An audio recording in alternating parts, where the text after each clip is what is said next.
Эрхэм сонсогчдоо та бүхнийхээ энэ өдрийн амар амгалан айлтгая. Дэлхийн монголчууд манай цуврал нэвтрүүлгийн ээлж дугаар эхлэхэд бэлэн боллоо. Сэтгүүлч, судлаач, орчуулагч, Монгол Улсын соёлын гавьяа зүтгэлтэн Сүрэн Жуугайтайгаа бид өнөөдрийнхөө нэвтрүүлгийг та бүхэндээ дуулгах болно. За бид Монгол их хэлээ магтан дуулах энэ сайхан ажлаа өнөөдөр үргэлжлүүлэх гэж байна. Өнөөдөр миний мэдэхгүй олон зүйлийг би Сүрэн Жуугаагаас мэдэж аваад ам ангааж нүд бэлдээж чихтэлдээ энэ одоо мэдрэмжийг бас сонсогч та бүхэн маань мэдрээсэй гэж ингэж хүсэж байна. Ер нь бол Сүрэн Жуугаа хэл гэдэг өөрөө хүмүүний ер нь хоорондоо харьцах харилцааны гол хэрэглүүр гэдэг нь ойлгомжтой. Тэгээ дээрэс нь бас тухайн улс орныг одоо үзүүлэх, харуулах, бусдад илэрхийлэх нэг том агуу соёл. Дээрэс нь ер нь дэлхийн улс орнууд бие биендээ харьцах, бие биендээ уусах, бие биенээсээ бас хөндөй байх нэг тийм том хэрэгслүүр юм уу? За юуны өмнө эрхэм радио сонсогч өнөөдрийн амгаланг ирье. Өвөр Монголын олон нутагт агуу их Чингис хааны мэндэлсний 854 жилийн гойн арга хэмжээ өвөр Монголын олон газарт болсон байгаа. 5 сарын 22-нд. Тэгэхээр энд би зөвхөн ташрамт нэг юм хэлэхэд манай Монгол улсад болвол их хааны мэндэлсэн өдрийг болвол одоо ингээд бэлгийн тооллын жил бүрийн 12 сарын сүүлчийн 7 хоногийн бүтэн сайн тэмдэглэдэг ийм ерөнхийлөгчийн хууж гараад яг өвөл юус хэлэхэд Чингис хааны мэндэлсний одоо өдрийг тэмдэглэж байна гэдэг. Монгол бахархлын өдөр гэдгийг. Би энийг зүгээр ташрамт хэлж байна. Гэтэл яг үнэндээ болвол Чингис хаан энэ дэлгүүн болдогт мэдлэгтэй Лавтая хавар цаг байсан. Тэгэхээр энэ дээр ийм нэг жоохон зөрөө ойлголт, үл ойлголцол байж байдаг юм аа. Энийг би зүгээр ташрамт хэлж байна. Тэгээд би энэ агуу их Чингис хааны мэндэлсний 854 жилийн гойг тэмдэглэж байгаа өвөрлөгч ах дүүнэртэй агуу их Чингис хааны мэндэлсний ойн өдрийн хоцорсон ч гэсэн баярын мэнд хүргье. Өнөөдөр бид манай хөтлөгч Ариуна бид бол энэ хэл түүн дотор Монгол хэл, түүн дотор нь өвөг Монгол хэлний тухай бол одоо ярилцахаар энд бид хоёр сэдвээ сонгосон байгаа. Тэгэхээр монголчууд бол хэлдэг хүн хэлээрээ мал хөлөөрөө гэж. ертөнцийн бүхий л одоо амьтан бол дотор ганцхан хүн л хэлээр ярь. Хүн хэлээр ярьдаг учраас хүний нийгэм бол тогтож байдаг. Хүнээс өөр ярьдаг одоо тэр шувууны хэлж гинүү, малын хэлж гинүү ийм мал бол мөөрн шүү дээ. Майлн шүү дээ. Шувуу бол их л сайн бол жиргэн шүү. Тэгэхээр чин хэл гэдэг бол хүнийг хүн болгоно. Ленин хэлсэн алдартай үг үйл дээ. Хэл гэдэг бол нийгмийн харилцааны хамгийн чухал хэрэглүүр мөн гэж. Тийм ээ. Хэрвээ хэл байхгүй бол хүний нийгэм гэж байх. Хэл байгаа учраас энэ хүний нийгэм хэдэн түмэн жил өнөө хүртэл оршин тогтножээ. Тийм учраас хэл гэдэг бол хүнээс одоо нэг юм авъя гэвэл одоо хэлэн л. Тийм ээ. Тэрнээс өөр одоо тэр юугийн ч аваад хэрэггүй шүү дээ. Хэлгүй бол ямар хэрэг байх вэ? Тэр учраас юуны юм хэл гэдэг бол их гайхамшигтай юм аа. Манай монголчуудын өөрснөө их хүчрхэг том язгуурын одоо ийм үндэстэн учраас түүний хэл бол тухайн цагтаа дэлхийн дахны энтэй ийм одоо түгээмэл хэл байжээ. Энэ тухай одоо гадаадын янз бүрийн эрдэмтэд бол бичсэн зүйл бий. Жишээлбэл одоо энэ англи хэлний нэвтрхий талан дээр асар олон монгол үг оржээ. Тэгээд 13 дугаар зууны үед бол манай монгол хэл өнөөгийн англи хэл шиг тийм чухал гол хэл байж. Энийг бол зүгээр захын томоохон тулж бариад үг хэлний үүсэл гарлалын тулж олоод үзэх юм бол ханаас нь ч харагдана. Өнөөгийн хятад хэлэнд орсон өдий төдий монгол үг байна. Орос хэлэнд орсон өчтөчнөө үг байна. Англи хэлэнд орсон ч үг хэдэн зуугаараа л байж.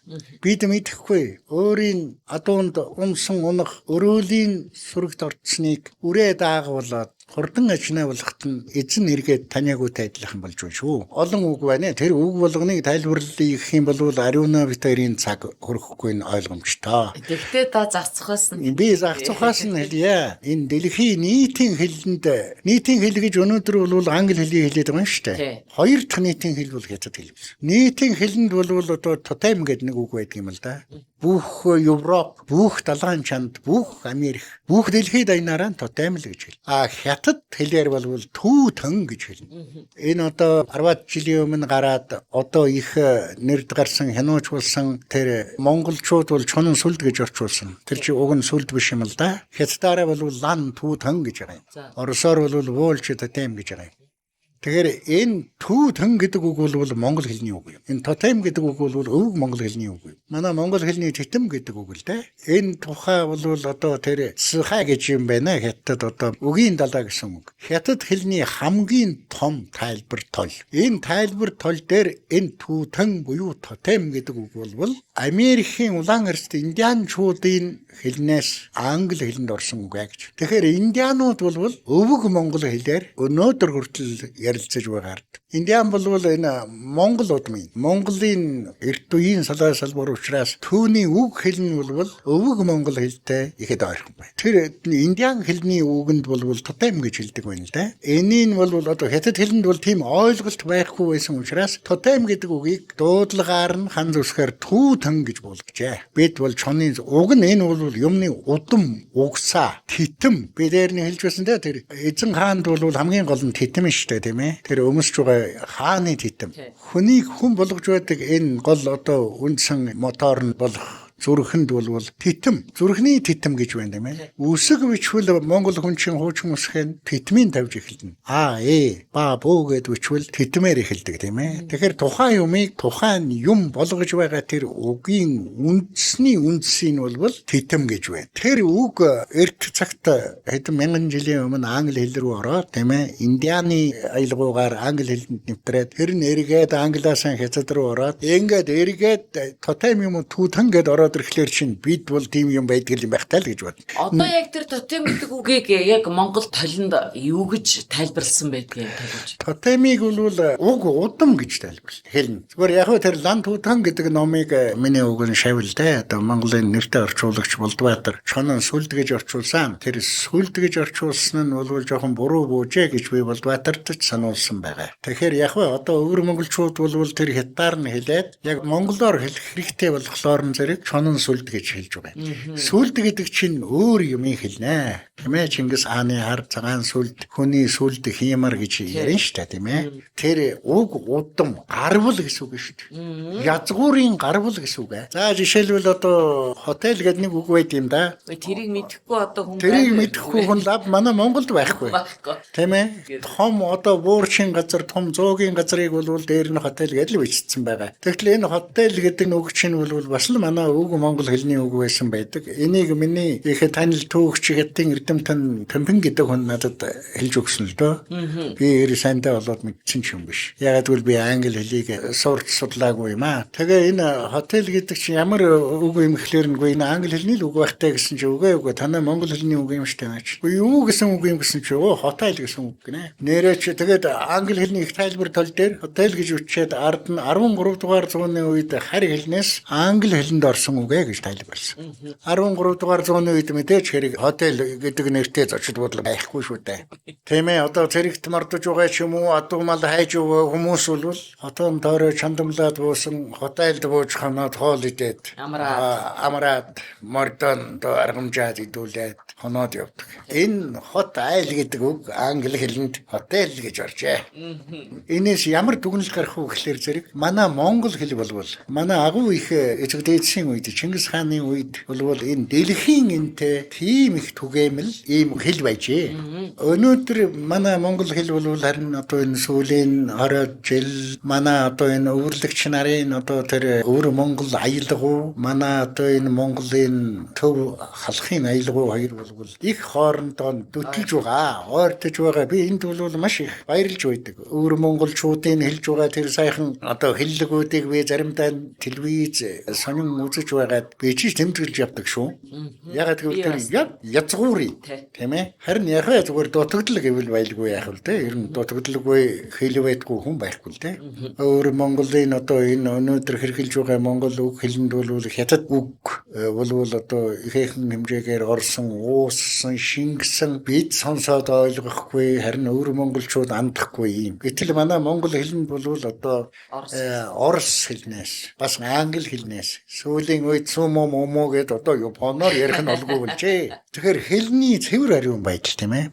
Монгол хүнийг монгол хүн гэж харагдуулдаг, таниулдаг. Одоо хамгийн гол чухал зүйл болвол хэл байна. Монгол хэл байна. Монгол хэлээрээ ярьж чадахгүй болвол та хичнээн их монгол гэж одоо хашгираад нэг нэмэр болохгүй. Хэл гэдэг бол тухайн үндэсний хэл гэж байгаа шүү дээ. Үндэсний хэл бол тухайн үндэстнийг тухайн үндэстэн болгож байдаг хамгийн гол хэрэгсэл. Өөрөөр хэлбэл хэл байхгүй бол соёлын тухай яриа байхгүй тийм ээ. Соёлын тухай яриа байхгүй юм бол урлаг бусад одоо энэ хүмүүнлэгийн салбарын тухай юу ч ярихгүй бүгдээр л хоньмал шиг юм байх нь шүү дээ. Их сайн бол майлдаг. Сүрэнжууга.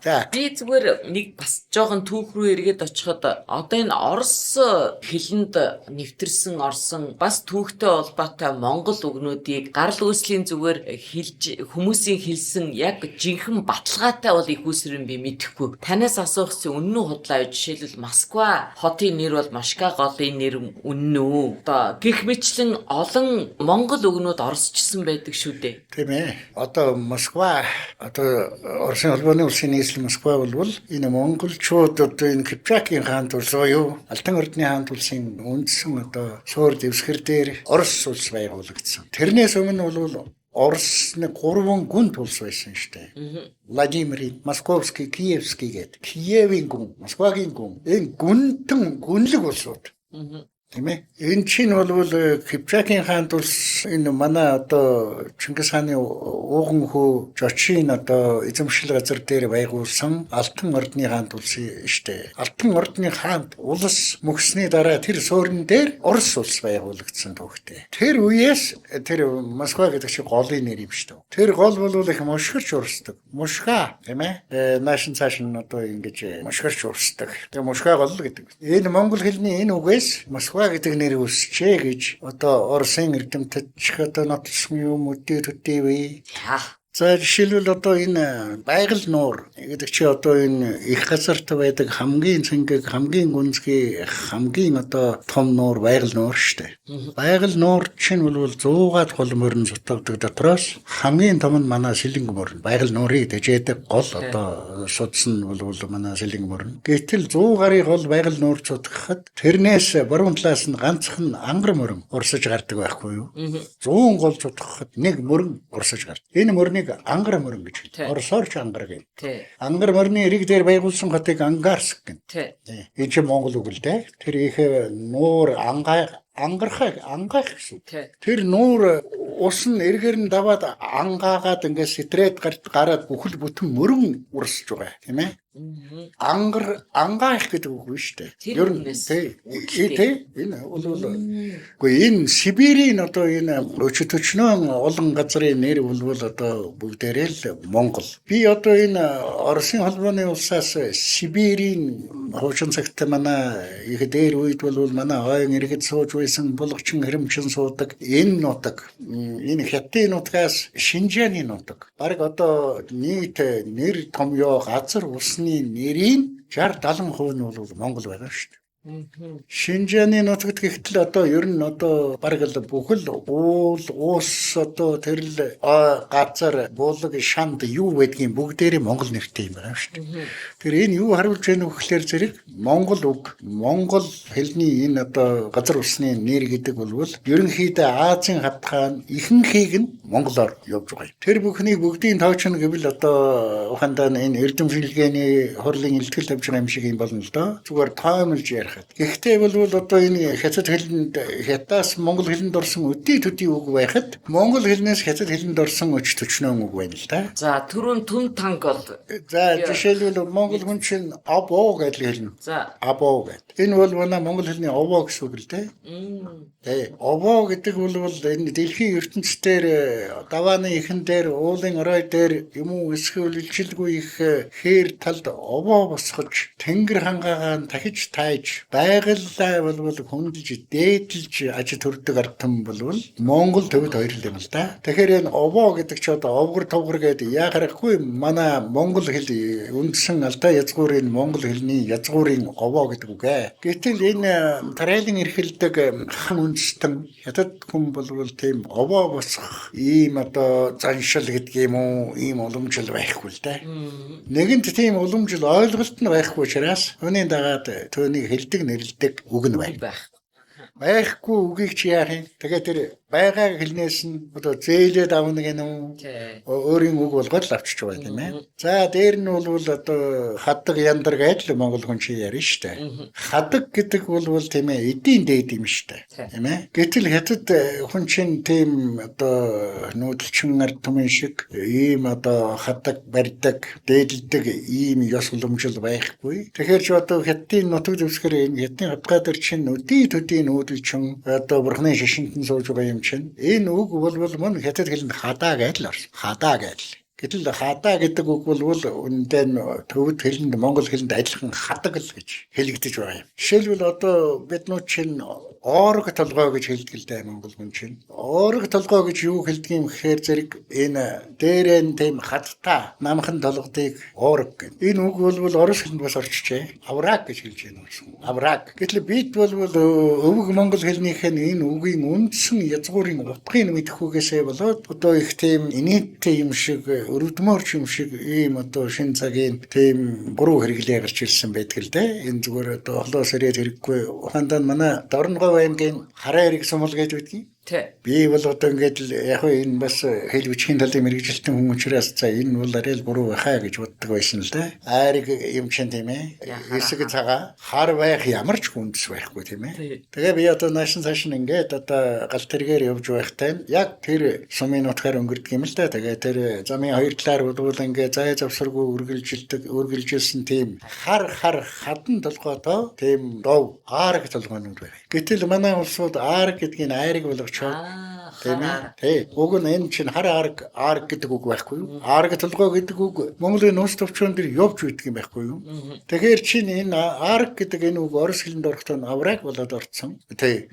Орос хүн чинь одоо чуурны авраг гэдэг юм л да. Тэгээ тэр бол тийм хар хадтай арг толгойг л хэлж байгаа юм л да. Тэгэхээр энэ ерөөсөө хүний хэл гэдэг бол тэр ямар орчин ах байд вэ? Тэнтэй бол эргэн тойрондоо уусгаж, шингэж, ингэж одоо нэвчиж байдаг. Хэлний нэвч үзэгдэл гэж юм байдаг юм л да. Энэ хэл шинжилгээ ухаанд. Одоо энэ хэл ингэж бид нар одоо та зээлдэх тухай ярьлаа шүү дээ, тийм ээ. Тэр энэ ингэж зээлдэх энэ хэлбэр зөв үү? Эсвэл өөрийн хэлнээ хөрвүүлээд одоо утгачлаад шин үг одоо монгол юм уу тэр тухайн улс орны үг гаргасан дээр үү? За энийг бол биш дээ. Тэр тухайн нийгмийн хөгжлийн тухайн үе тэр хүмүүсийн харилцааны тэрл төвшөнд нь тэрл хэм хэмжээнд нь авч үзэх ёстой асуудал. Гадны бүх үгийг өөрийн үгээр болгох ёстой гэсэн ийм одоо хууль байхгүй л дээ. Гэтэл гадны үгийг тэр чигээр нь оруулаад тэр чигээр нь хэрэглээд байвал энэ бас одоо яг үнэн байдалтай тарахгүй шүү дээ. Тийм ээ. Хэл гэдэг бол харилцан нэвчиж байдаг ийм нийгмийн үзэгдэл юм шүү дээ. Нийгмийн үзэгдэл. Тийм ээ. Энийг санаандгүй одоо хятад орос хоёр хүн болвол одоо удаан жил айл зэрэгэлдээ ч юм уу хамтраад амьдрал нэгнийхээ хэлийг сурах нь хүний ёс юм байна. Тийм ээ. Тэр учраас зарим одоо бололцоотойг нь өөрийн үгээр орчуулад хэрэглэх. За жишээлбэл одоо компьютер гэдэг үг байна тийм ээ. Энэ бүх дэлхийд даяараа компьютер гэж байна. Гэтэл энийг бол манай одоо зарим хэлний эрдэмтэн орчуулагч мэрэгжилтнүүд бол орчуулсан тэр ямаараа одоо нэлээд зөвшөөрч байна. Одоо цахим гэж байна шүү дээ. Тэр бол бас дөхсөн бас голын олсон орчуулга учраас тэгээ тэр хэлэндээ бол ингээд зогцоод асаа явчихж байна. За зүгээр хятад хүн бол ер нь тэр гадаад үгийг бол тэр чигээр нь өөрийн хэлэндээ оруулж талаар тун одоо ихэд ургуу л да. Тий. Тэр юу ч байсан бүгдийг бол өөрийнхөө хэлээр өөрийнхөө ойлголтоор Тэр хансан өөрөө ерөөсө тэр чигээр хэрэглэгч боломж өгдөггүй юм шиг байдаг шүү дээ. тийм тэр гадаад хэлний үгийг тэр аяар нь аваачлан буулгах арга нэгэнт байхгүй учраас тэгээ тэр өөрийнхөө үгээр орчуулад өөрийнхөө ханц үсгээр үчгээр тэр уншиж байгаа хятад хүнтэй яг л одоо яг таарна тийм ээ. Гэтэл энэ бол ямар нэгэн тийм өрөөсгөл юм байж таарахгүй л дээ.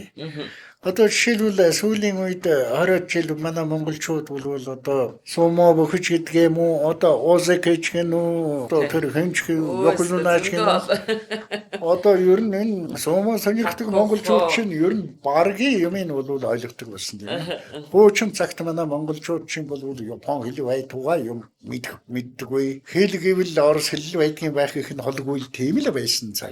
Гэвч өнөөдөр бол ингээд ойр зэрэгэлдээ хаяа хатгаад залгаад сууж байгаа улс үндэстнүүд нэг нэгнийхэн хэлийг сурч тэр хэмжээгээр өөр өөрийн хэлээр нэмж баяжуулж ингэж одоо харилцан ойлголцож амьдрна гэдэг бол энэ чинь хүний ёс. Дэлхийд дахны тогтсон ёсоо. За яах вэ? Хүн хэдий олон хэл сурвал төдий хэмжээгээр одоо өргөн хэмжээнд сэтгэн. Яагаад гэвэл хэл гэдэг бол сэтгэлгээний одоо гол хэрэгсэл бөгөөд илэрл. Тэр учраас би бол тэгж боддог доо. Манай монгол хэл бол одоо ухаандаа монгол судал дэлхийд дахинд бол монгол хэлийг сурыг, судлаа, сонирхъя, түүгээр дамжуулж түүхийн үзий, ойлгоё гэсэн ийм юм бол хаасаа. Өөрөөр хэлбэл 13 дугаар зууны монгол хэл бол 10 тухайн зууны гол хэл, гол харилцааны хэрэглэгдэхүүн болж байсан. Учраас манай монгол хэл одоо тэр өвөр монгол туваа одоо хажимаг бурят гэж ингэж ялгахгүй. Ерөөсөө язгуурын өвөг монгол хэл бол манай энэ орчин цагийн монгол хэлний хэл түүний газрын олон аялгуулсын хамгийн дээдийн одоо дээд дэвсгэр байгаа юм аа. Одоо манай Эрдэмтэн Цэндийн Дамжин сүрэнгүй 60-аад оны үед бичсэн Монголын эртний уран зохиолын тоом гэдэг намын оршилдог гэж үтсэн байдаг л да. Энэ өвөг монгол хэлний одоо энэ бичгийн хэлний үндсэн уул дэвсгэр нь бол өнөөгийн торгуудын аман аялгуу байх магадлал их өндөр байна гэж. Өөрөөр хэлбэл хуучин үсгээр бичиж байгаа яг тэр байдлаар нь торгууд аман аялгууд хэлдэг байхгүй юу?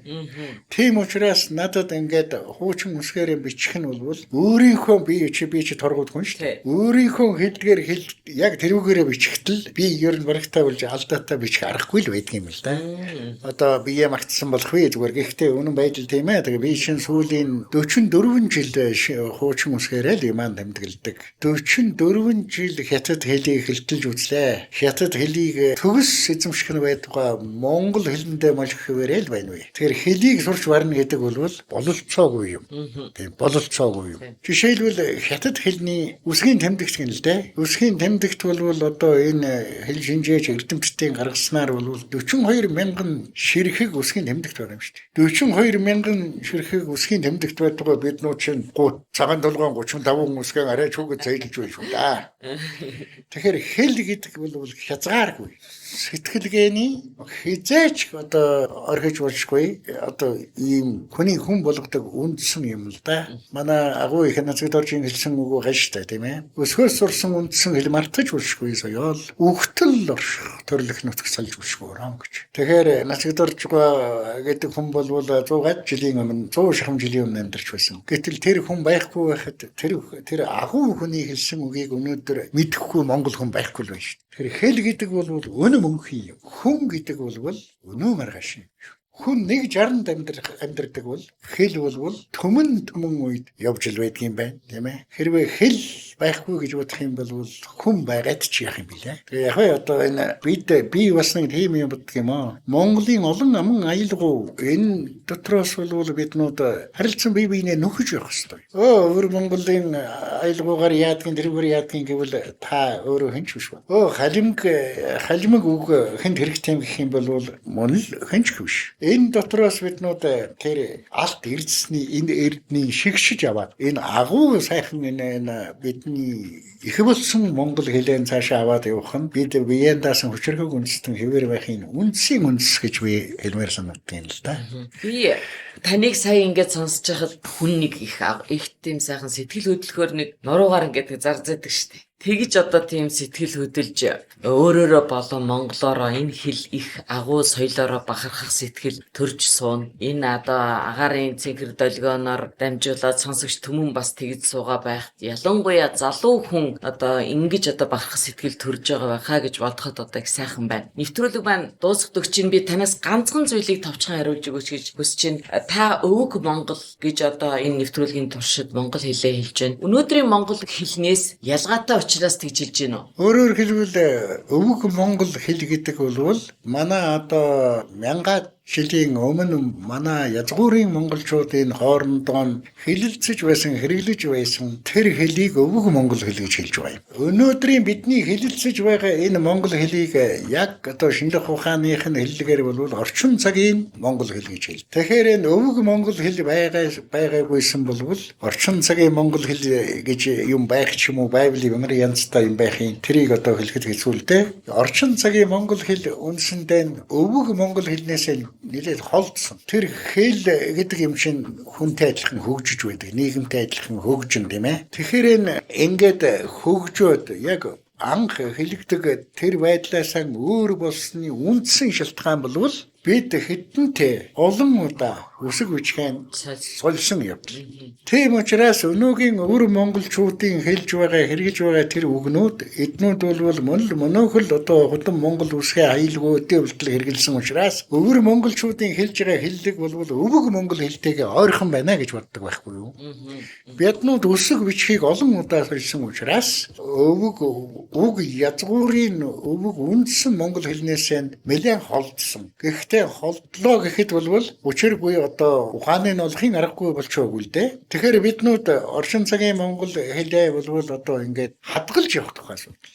Өнгөрсөн цагийн өвөг хэлээ өөрийн болгож ойлгодог, болж өгвөл чадвал бичдэг. Ийм болвол биднүүд чинь манай монгол хэл бол бидний өв хөрөнгө юм. Хэлнээс илүү үнэтэй өв хөрөнгө гэж энэ нарт ертөнцид байхгүй байх гэж бодсон.